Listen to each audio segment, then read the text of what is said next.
अस्सलामु अलैकुम वरहमतुल्लाह। आज हमारा टॉपिक है renal blood supply. Renal blood supply, जैसे कि आप जानते हो, जो किडनी है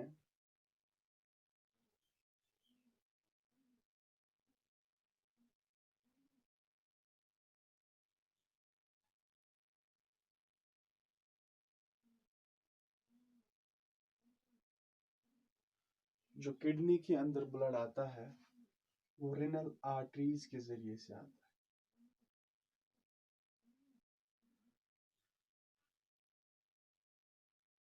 है। रेनल आर्टरी,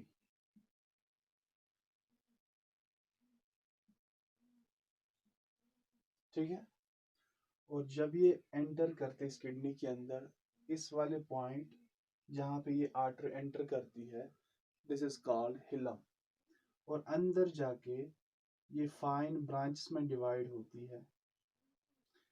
फर्दर ये जो है डिवाइड होती है आर्ट्रियोल्स में, more fine and fine, then after capillaries. इसी तरीके से जो यहाँ से ब्लड को वापस ले जाती है, उस वाली वेसल को कहते हैं रिनल वेन।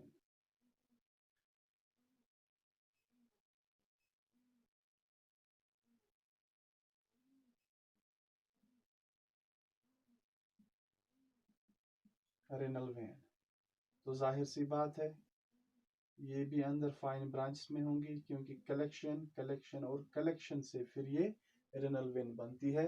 और इनके बीच में जो नेटवर्क होता है वो कैपिलरीज का नेटवर्क होता है, कैपिलरीज का नेटवर्क, ठीक है। सो ये है जो फिजियोलॉजी है इस किडनी की।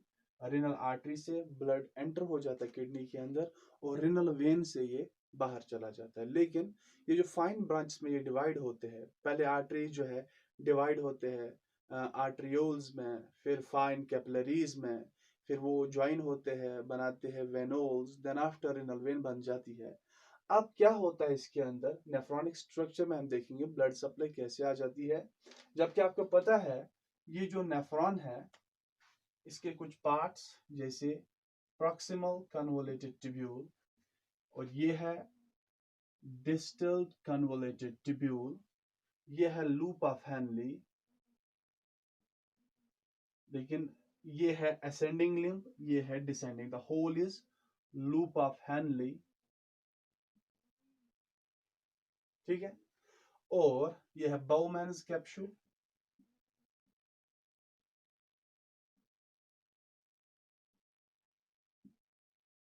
और जो ब्लड आता है इस नेफ्रॉन में वो आर्ट्रियोल के जरिए से, एफरेंट आर्ट्रियोल के जरिए से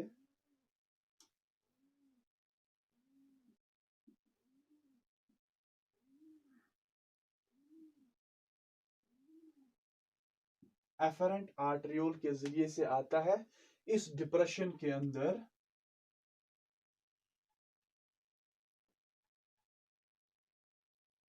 ठीक है। इस डिप्रेशन के अंदर जिसको हम बोमैन्स कैप्सूल कहते हैं, फिर वो निकल जाता है इस एफरेंट आर्ट्रियोल के जरिए से।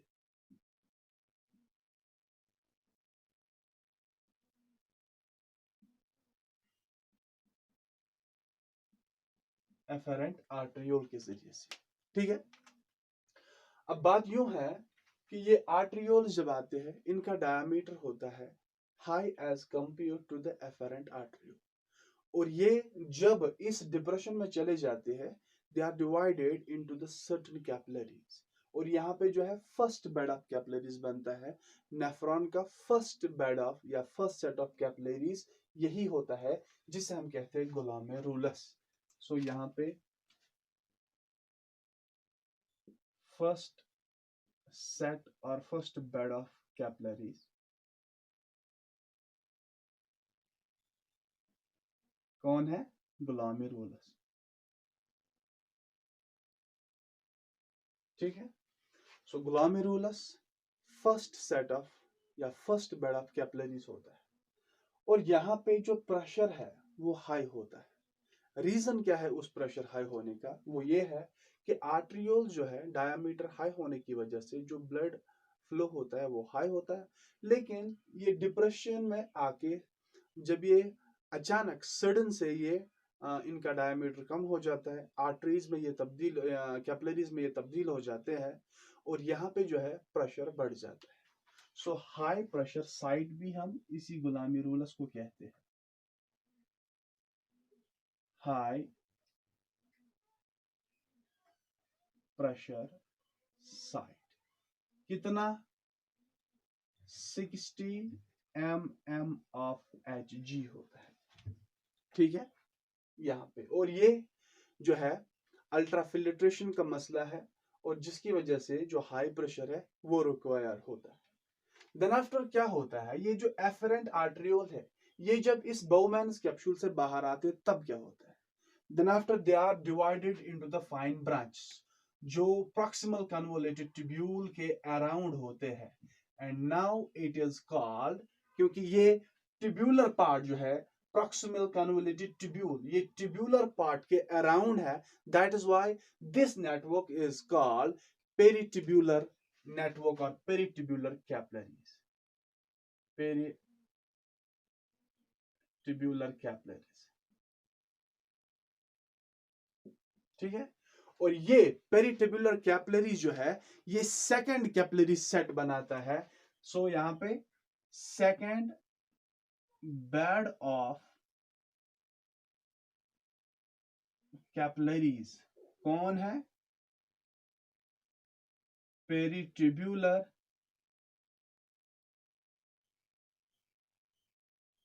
कैपिलरीज है, ठीक है।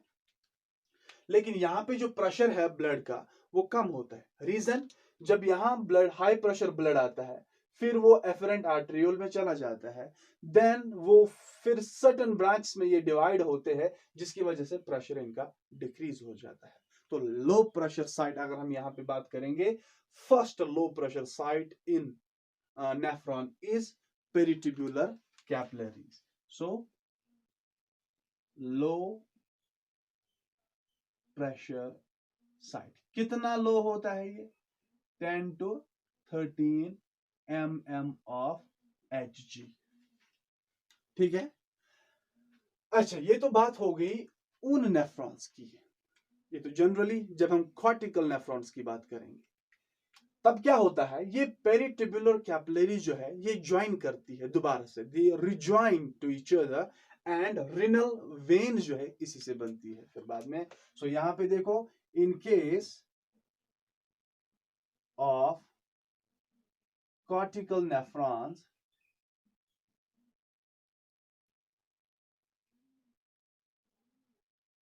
peritubular capillaries join to form renal vein। लेकिन ये डायरेक्टली रिनल वेन नहीं बल्कि वेन्यूल्स पहले बनते हैं और then after ultimately renal veins बनते हैं, ठीक है। लेकिन अगर हम बात करेंगे, लेट इट बी, ये मेडुला रीजन है और ये है कॉर्टेक्स, ये वाला रीजन। सो ये किस्सा जो पेरिट्यूब्यूलर कैपिलरी ज्वाइन होती है और रिनल वेन बनाती है वो तो किस किस में है? कॉर्टिकल नेफ्रॉन्स में। लेकिन जब हम बात करते हैं जैक्स्ट्रा मेडुलरी नेफ्रॉन्स की, तब वहां पे क्या होता है, ये जो पेरिट्यूब्यूलर नेटवर्क है ये डीप चला जाता है इस लूप ऑफ हेनली के अराउंड, तब ये नया एक नेटवर्क बनाता है and this network is called Vasa recti, Vasa recti, ठीक है। ये तीसरा नेटवर्क है, तीसरा नेटवर्क है मगर in case of juxtamedullary nephrons. तो देखो यहां पे, in case of जैक्स्ट्रा medullary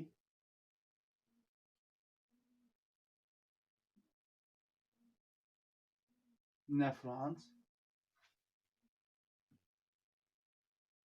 in case of juxtamedullary nephrons, vasa recta and peritubular.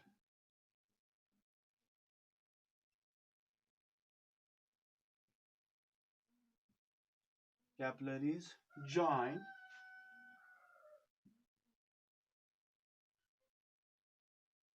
to form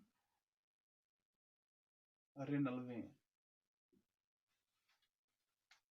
ठीक है, तो क्या देखा हमने? जो ब्लड सप्लाई होती है, सबसे पहले ये एफरेंट आर्टरियोल डायमीटर हाई होने की वजह से जब ये सडन कन्वर्ट हो जाते हैं इस कैपिलरीज में, तो प्रेशर बढ़ जाता है। इस प्रेशर का भी अपना काम है, हम अगले वाले टॉपिक में उसका डिस्कस करेंगे। और ये कन्वर्ट होते हैं एफरेंट आर्टरियोल्स में, डायमीटर कम होता है, और जो है ये सर्टन फाइन ब्रांच में फिर से डिवाइड होते हैं, जिसे हम पेरिटेबुलर नेटवर्क कहते हैं, पेरिटेबुलर कैपिलरीज। और वही पेरिटेबुलर कैपिलरी ज्वाइन करते हैं, रिनल वेन बनाते हैं, लेकिन कॉर्टिकल नेफ्रॉन्स में। लेकिन अगर हम बात करते हैं जुक्स्टामेडुलर नेफ्रॉन्स, फिर वही टेबुलर कैपिलरी जो है नीचे को चली जाती है इस लूप के अराउंड, और वहां पे जो नया नेटवर्क बनाते हैं दैट इज वासा रेक्टी। और वासा रेक्टी इन केस ऑफ जो है जुक्स्टामेडुलर नेफ्रॉन्स, ये वासा रेक्टी और पेरिटेबुलर नेटवर्क ये ज्वाइन करते हैं, फिर ये रिनल वेन बनाते हैं। और यहाँ पे जो है जो ब्लड प्रेशर होता है इस नेफ्रॉन्स में, वो नॉर्मल कैपिलरी से, जो फर्स्ट सेटअप ये है, नॉर्मल कैपिलरी बेड से ये 2 टाइम्स होता है ज्यादा। That means greater than 2 times greater than blood pressure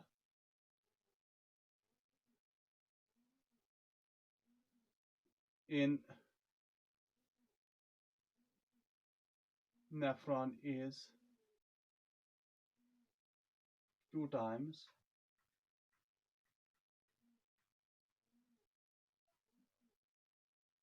higher than normal capillaries. Normal capillary से दुगना होता है यहाँ पे जो ब्लड प्रेशर होता है।